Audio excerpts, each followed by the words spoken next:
আমাদের প্ল্যানিং হচ্ছে যে আমরা ঢাকাকেও আসলে লোডশেডিংয়ের আওতায় আনবো। বান্ডেল থাকলে প্রতি সেনমানিতে টাকা বাঁচবে। বিকাশ সেনমানি বান্ডেল কিনে জিতুন প্রতি লেনদেনে। আমরা জানি গরমেও বেশ কিছু চ্যালেঞ্জ আছে, সেটা আপনারা সেই প্রেক্ষাপটে সেই অবস্থান থেকে কিভাবে এটা মোকাবেলা করতে যাচ্ছেন?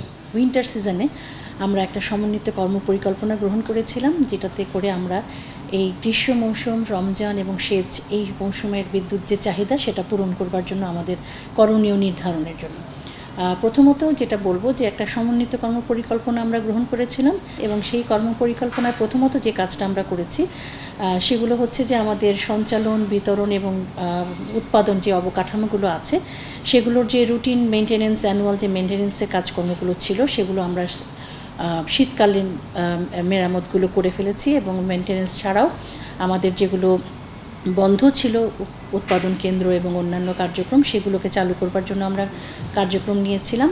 শীতাতপ নিয়ন্ত্রণ যন্ত্র এটা যাতে 25 ডিগ্রি অথবা তার উপরে রাখা হয়, কারণ আমরা জানি যে যদি 1 ডিগ্রির অতিরিক্ত ব্যবহারের জন্য আমার 10% সর্বোচ্চ 10% বিদ্যুৎ অপচয় হয়, তো সেই ক্ষেত্রে যদি আমরা জনসাধারণকে উদ্বুদ্ধ করতে পারি এখান থেকে একটা বড় সেভিংস আমরা আশা করেছি এবং সেই অনুযায়ী আমাদের প্রচারণা কার্যক্রম এখনও চলমান আছে। এটার কোনো বেনিফিট আপনারা পেয়েছেন কিনা, এরকম কোনো ডাটা আপনার কাছে আছে কিনা?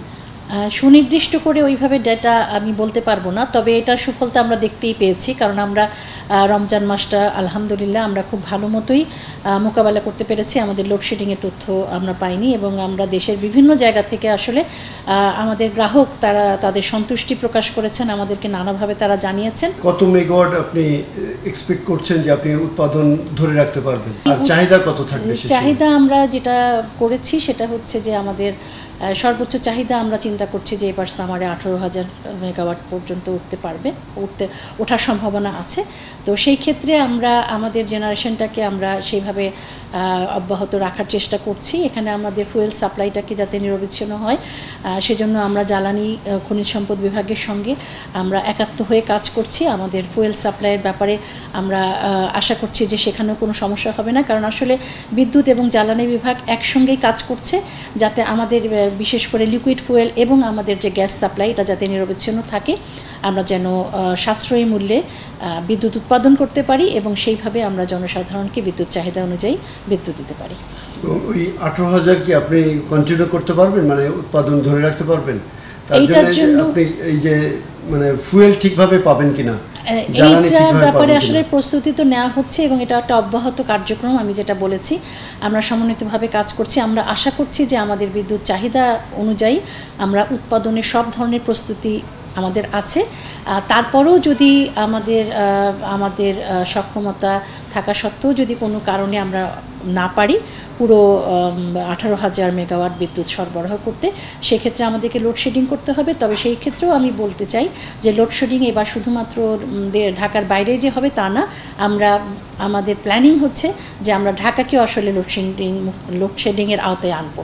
শুধুমাত্র ঢাকার বাইরের জনসাধারণ কষ্ট করবেন এটা আমরা বিশ্বাস করি না। আমরা চাই যে আমাদের ঢাকাবাসী যারা আছেন তারাও আমাদের সাথে এই লোডশেডিং মুক্ত রাখার চেষ্টাটা তো তারা জানেনই, কিন্তু যদি আমরা লোডশেড করতে হয় আমাদেরকে, তাহলে সেইটুকু কষ্ট আমাদের সাধারণ মানুষ এবং আমাদের যারা ঢাকাবাসী আছেন তারা সেটুকু কনসিডার করবেন বলে আমরা বিশ্বাস করি। আশা করছি যে আপনি 18,000-ই উৎপাদন করতে পারবেন। আশা করছি। যদি না পারেন, মানে আপনার এক্সপেকটেশন কত যে লোডশেডিং কত হতে পারে? আমার ধারণা যে খুব বেশি হলে 1-2 হাজার মেগাওয়াটের মতো হবে। বাট আমরা ডিমান্ড সাইড ম্যানেজমেন্ট যে কথাটা বললাম যে গ্রাহকদের সহযোগিতা আমরা কামনা করছি। আমরা আমাদের বিদ্যুৎ ব্যবহারে যদি আমাদের সচেতনতা আমরা অব্যাহত রাখি এবং সেইভাবে যদি আমরা করি, আমরা বিশ্বাস করি যে আমাদের আসলে লোডশেডিং মুক্ত থাকাটা সম্ভব যদি আমরা গ্রাহকরা একটু সচেতন হই এবং আমরা আমাদের যে বিদ্যুৎ বিভাগের যে আহ্বান আমরা করছি, সাধারণ মানুষের কাছে যে প্রত্যাশা করছি, যেই বাণীগুলো আমরা নিয়ে যাচ্ছি সেই অনুযায়ী যদি গ্রাহকের সহযোগিতা আমরা পাই, তাহলে আমরা বিশ্বাস করি যে আমরা রমজানের মতো গ্রীষ্মকালটাকেও আমরা সুন্দরভাবে পার করতে পারবো।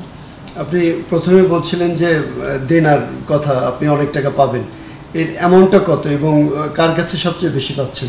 না, এটা আসলে সুনির্দিষ্ট করে বলতে চাচ্ছি না, তবে আমরা বিভিন্ন মিনিস্ট্রি থেকে এরকমও শুনছি যে তারা তাদের মতো করে তারা চেষ্টা করছেন, যেখানে তাদের খাত নেই, মানে অর্থ নেই, তারা অর্থ চাহিদা করছেন, এবং আমাদেরকে বলা হচ্ছে আমরা যেটুকু পজিটিভ রেসপন্স পাচ্ছি বিভিন্ন মিনিস্ট্রি থেকে, আমাদের বকেয়া আদায়ে তারা সাহায্য করবেন।